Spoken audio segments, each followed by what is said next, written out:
Hi everyone, and welcome to today's Facebook Live. Today I'm going to be talking about the use of lidocaine combination creams for topical anesthesia, as not only for IV catheter placement, but some of the other uses we can use them during veterinary exams.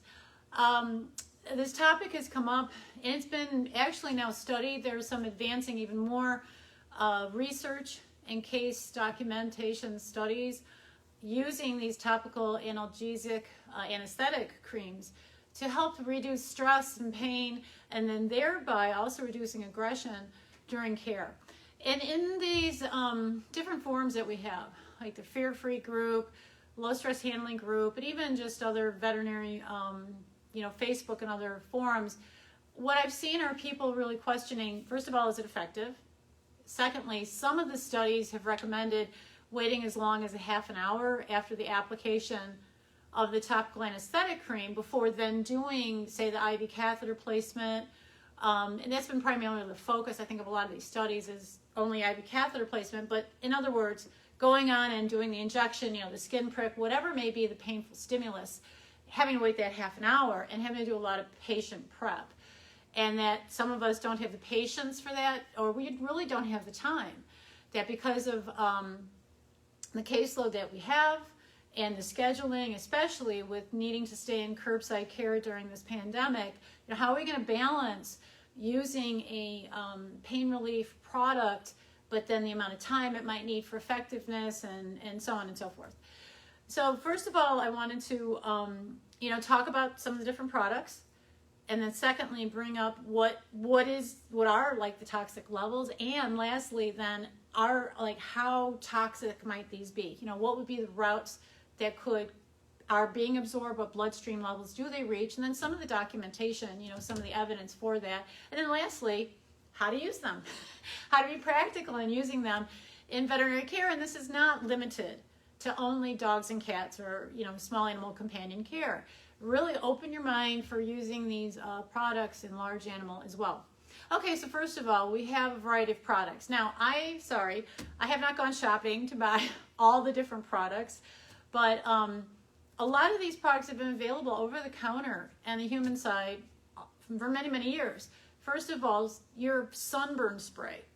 Lidocaine is one brand of a sunburn spray. And that sunburn spray is benzocaine. And benzocaine is a topical anesthetic that is in the Lidocaine spray. It's about 20%. And it's an oral gel, the teething gel, which you put on babies' teeth when their teeth are erupting and they're in pain. Now these products, the spray is in kind of a somewhat alcohol-based spray. Just like when you have a sunburn, you spray it on your skin and it doesn't hurt as much.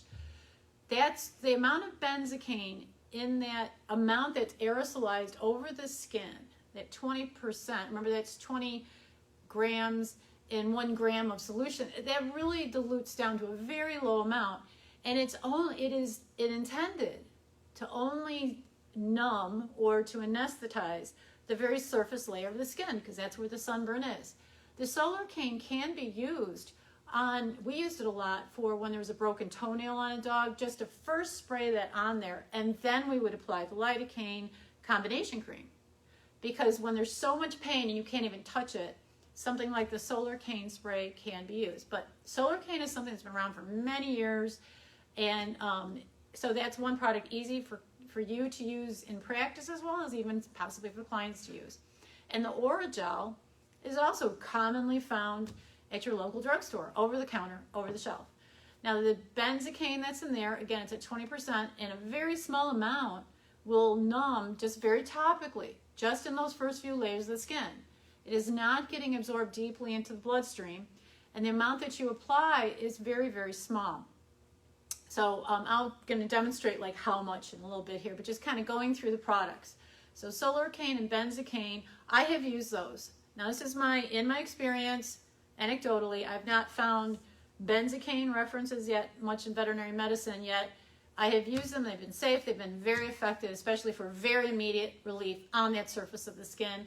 And then we may apply something like a lidocaine, prilocaine, lidocaine or bupivacaine combination that we made up. Anyway, because that will penetrate to deeper tissues in the skin. Okay, so those are two products there. Now let's talk about lidocaine. There is lidocaine solo, only lidocaine individually in an ointment or gels, many of which, again, can be found over the counter, like the TheraCare and such, because these are for people who have muscle aches and pains. So lidocaine 2% or lidocaine 4% is a solo agent. You can purchase through distributors, and also sometimes even over the counter, a client may purchase that. Now, lidocaine is a solo agent. It does take longer to penetrate through, to be absorbed through the skin layers and to fully desensitize, to anesthetize, or be strongly analgesic all the way through the layers of the skin as a solo agent. I have not seen evidence, and frankly haven't had the time to read up on the full duration of action. But lidocaine alone tends to have that longer duration of action as compared to benzocaine or prilocaine or proparacaine as, topically. Okay, so it takes longer to work, but it's going to work longer.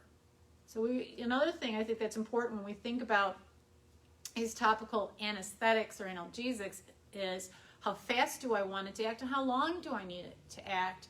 So I'm kind of using the right product, just understanding clinical benefit and how I can use that benefit. Okay, so lidocaine is a solo agent. When you compare it to a combination with lidocaine, it will take longer to show benefit. Yet that benefit may last longer. You may have that analgesia on the skin for as long as 8 hours. Now there's lidocaine prilocaine combination cream. And lidocaine prilocaine, or proparacaine, I beg your pardon. Try one more time. Prilocaine, prilocaine combination cream is often called EMLA, E-M-L-A. Okay. And any way you want to find it, any way you want to look it up, it's a 2.5% lidocaine to 2.5% prilocaine in combination in a 30 gram. This is a 60 gram tube, but you could have a tube half this size or this size tube.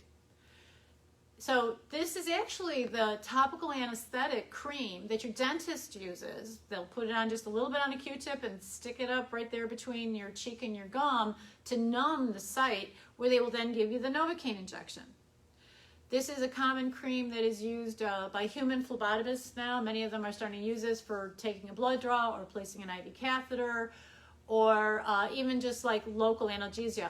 So the prilocaine is what quickly gets absorbed. That's what's really moving quickly through the skin and the tissues to reduce pain, to reduce sensitivity, and lidocaine is coming in with it for that more prolonged effect. So consequently, in my clinical experience, again, these studies and these comparatives, I have not yet found a comparative study, but in my clinical experience and in talking a lot on these forums, when you have a combination of lidocaine with prilocaine or lidocaine combined with another topical anesthetic, you're going to have a faster onset of action as compared to lidocaine alone. So let's just really understand, what product we have in hand. Is it the lidocaine prilocaine cream or lidocaine only? As then we reach for this product to use for a venipuncture, IV catheter placement, injection, or also for passing the otoscope down the ear canal. We can wipe that on the inside of the ear pinna to reduce the pain for that contact on an inflamed ear, or around the anus, say for an anal gland expression, or even to check the rectal temperature, because that can be uncomfortable and also invasive. So lidocaine prilocaine cream is one of the most commonly used, and that is what I used quite a bit when I was in my general practice. I do a little bit now, kind of that blended house call behavior, call exam. And when I've brought along that EMLA cream, or actually even oral gel, just because I don't have a practice where I'm buying a lot of medication and drug. But the point being, I'm understanding and I'm keeping in my head, all I need to do is get in a small needle. I am not doing a deep, I am not making an incision. I am not doing a skin biopsy. I am not preparing for the injectable lidocaine, which can be very stingy, you know, for what I'm going to use. So the combination creams in general work the best in general practice because they're going to give you a faster onset of action. You do not have to wait 20 or 30 minutes before placing that IV catheter or giving an injection in a normal animal who's not in severe pain with normal skin. Okay, remember, we've got to remember and think about the patient we have in front of us. Okay, so let's say we have a patient with inflamed skin, really thick skin, that is scarred. It may actually have a higher blood supply. Now, these ointments are not irritating, so that's really good. You can still use them. But with that thicker skin, you're going to need to give it more time to penetrate because there has been scarring on that skin. It is not the same hydration. It is not the same elasticity as, say, normal young skin in a 6-month-old animal who is going to be undergoing surgery and therefore needs the IV catheter placed. If this is a 10-year-old geriatric animal who is 5% dehydrated and also has been chronically licking at the front leg because of pain, then you should put the lidocaine prilocaine cream on and wait a good 10 minutes and then maybe reapply another amount before, and then wait another 5 or 10 minutes before placing the IV catheter in that case, because their skin is thicker, they're not as well hydrated, so you're not going to get that absorption as well through the skin to then numb and desensitize the nerve endings. Secondly, how much do we apply? Most of these cases, and this is I've referred to this I published and presented at the American Veterinary Society of Animal Behaviors Conference together with the American College of Veterinary Behaviorists in 2013, the use of these combination creams during veterinary exams to decrease patient aggression and pain.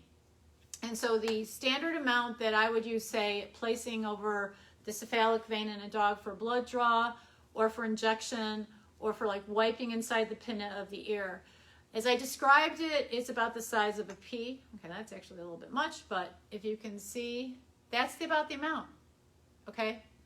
If I had a measuring spoon, this would probably be 1/4 of a teaspoon, and that would be equal to maybe 1 milliliter, okay? Now this, so you can see that amount of this is a 60-gram tube of this size. I don't know, it's maybe probably at least 1/60th to 100th. So this is to let's be clear on how much do we need to use. You do not need to slather the leg with half of this tube, no. And when you put it on, I'm just going to show it on myself because it's easier. I have my little stuffed animals here.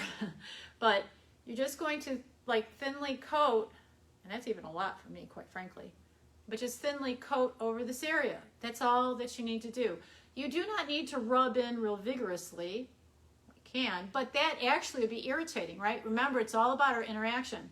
So if this was my dog coming in for IV catheter placement, actually, you could put it on before you shave the fur because it will decrease, you know, the sensation and feeling for shaving the fur for that. If you've already clipped the fur away, yes, it will increase the absorption, but you don't have to worry about doing a lot of site prep before you put on the lidocaine cream. Please put the lidocaine combination cream on before you do a lot of the site prep. That's the purpose of the cream, is to decrease all this sensation of touch. And when we clip with the clippers, we are irritating the skin. And so touch is going to be more intense. So the cream is non-irritating. Putting the cream on, if you do it after you clip, put the cream on first, just wipe it on and wait. Just wait about 5 minutes. Then you can clean off and prep for doing the IV catheter. Okay, well, I've got this on my hands, but that's fine. So that's the amount to use. And frankly, if we do a second application, because we do need to wait longer, maybe it's thick, irritated skin from an ear infection, or that would be the amount.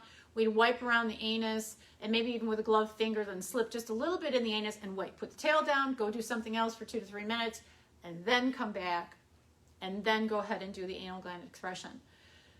Now, some of the, like I said, some of the questions or some of the concerns that have popped up is, first of all, is it effective?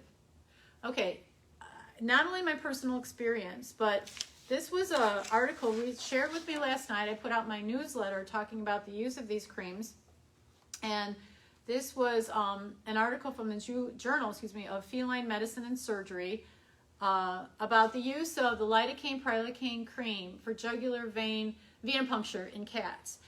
And this study shows how in a group of cats it really decreased. They actually had parameters for measuring stress and pain response, startle response in the cats, and the cream significantly decreased their stress and their pain response for the actual blood draw.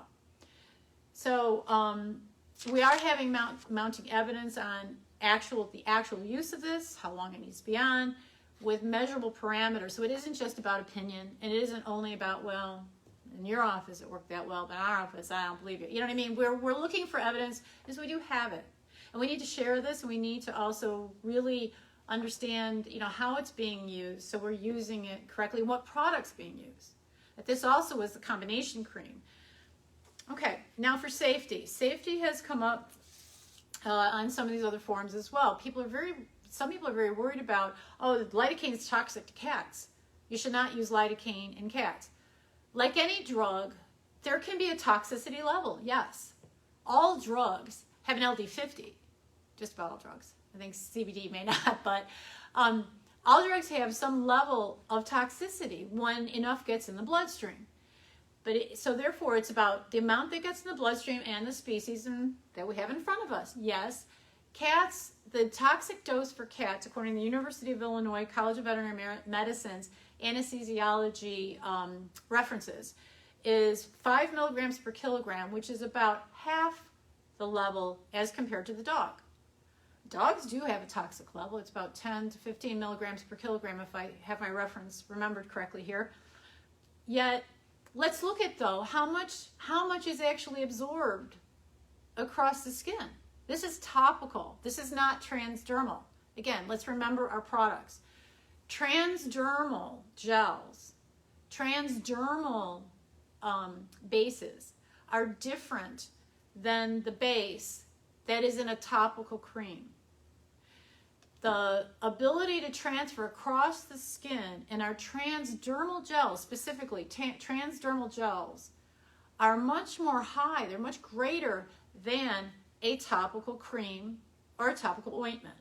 So again, make sure you have, your head is going to, you're thinking about what is the product that I have in hand, what is the delivery agent, and how does it really work going across the skin? Well, quite frankly, topical ointments in themselves are not getting much drug past the skin level.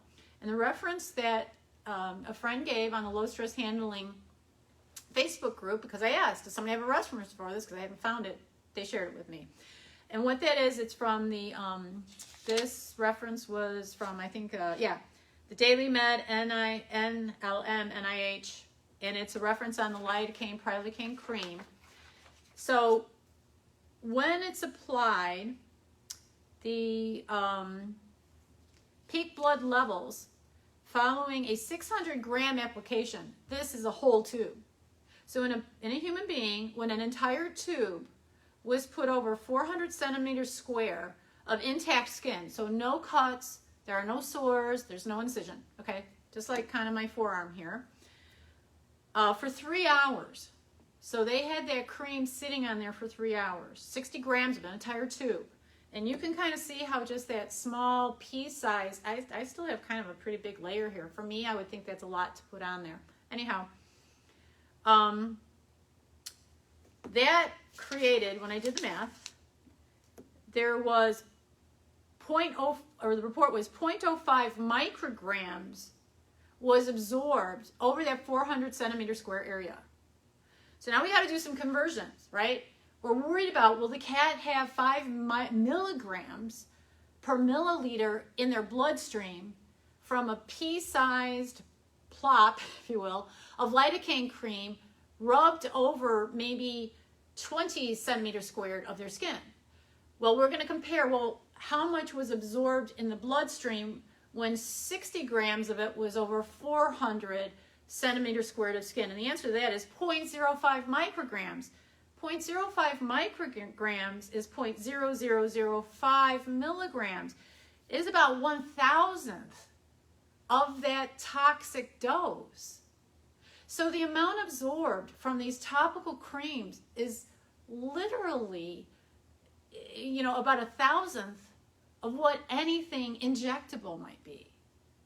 So as long as we're staying with it topically, we're going to be safe. Yes, okay, the animal licks at it.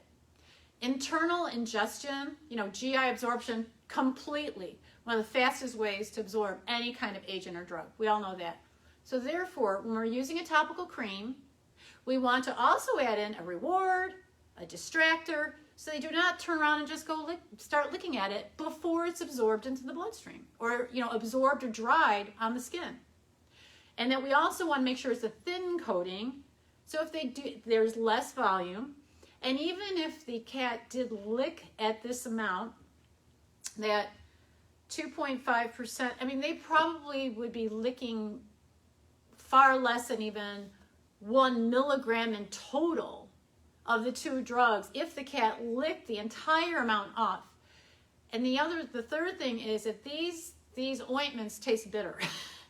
I have used them sometimes around the mouth of a cat, and if the cat got a taste of it, kind of drooled a little bit. So especially in our cats, they will not want to lick at it.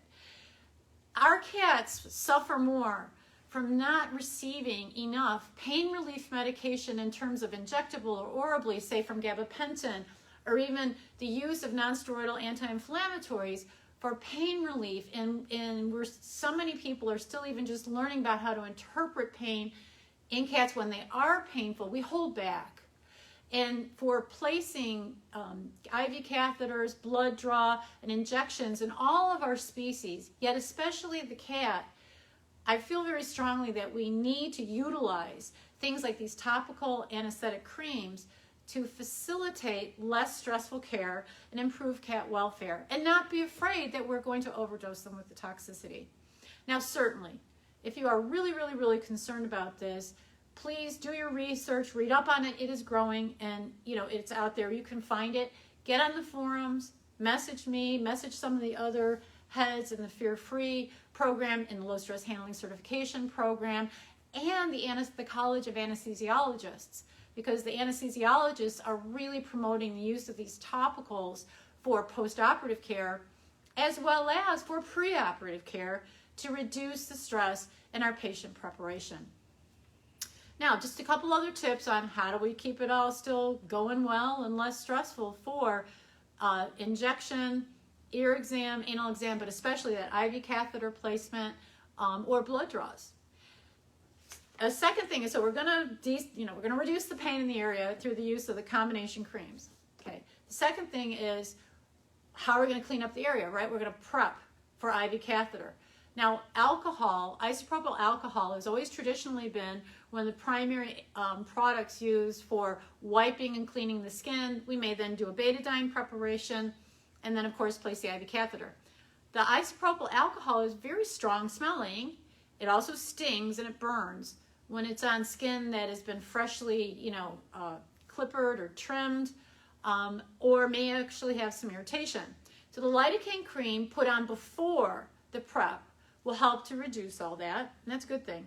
Yet we also should consider, are there other products that would be antiseptic, but not so stinky, because of course we know when the cat smells it, they withdraw, and they may start to struggle. So again, we are picking the products to help reduce all these triggers for anxiety and aggression and just stimuli.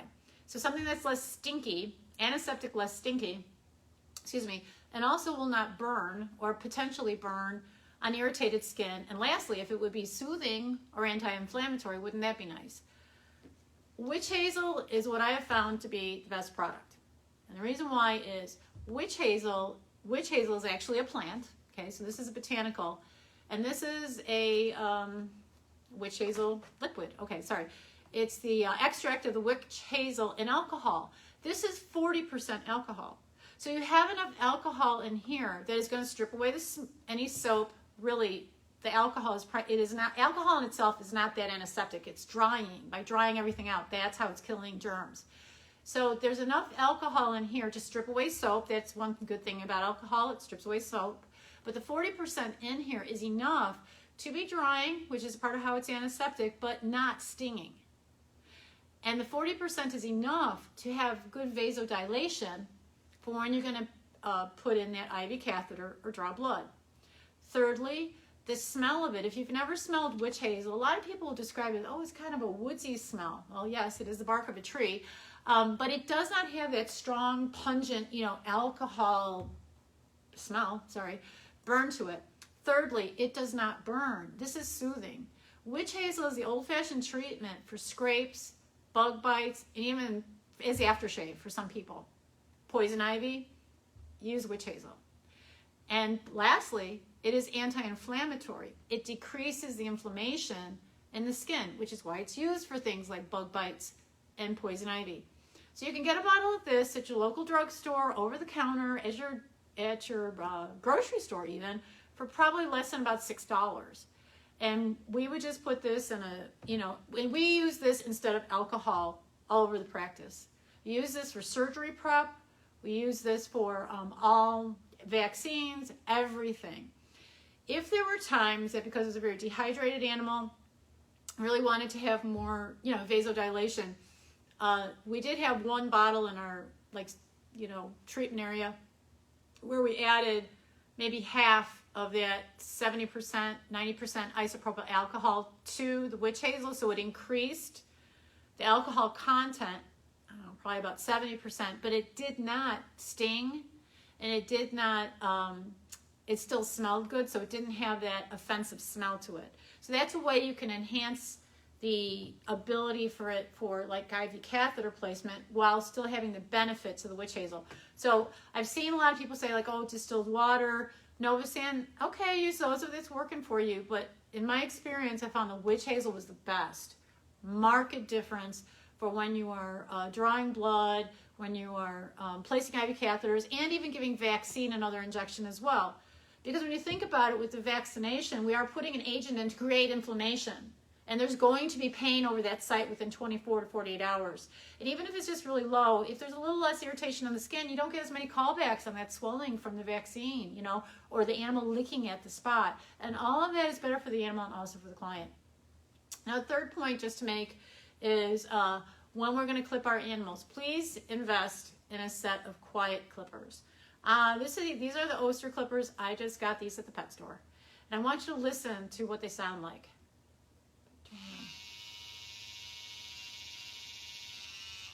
Okay, that's a pretty low hum. There's another Sunbeam, I call them my purple clippers, makes another style that's even a little bit lower than this. Each of these were less than $50 a pair. The wine is a much lower pitch as compared to our typical Oster clippers that we use. Now, our typical Oster clippers, those are the workhorse of a veterinary practice, a shelter, groomers. I understand that.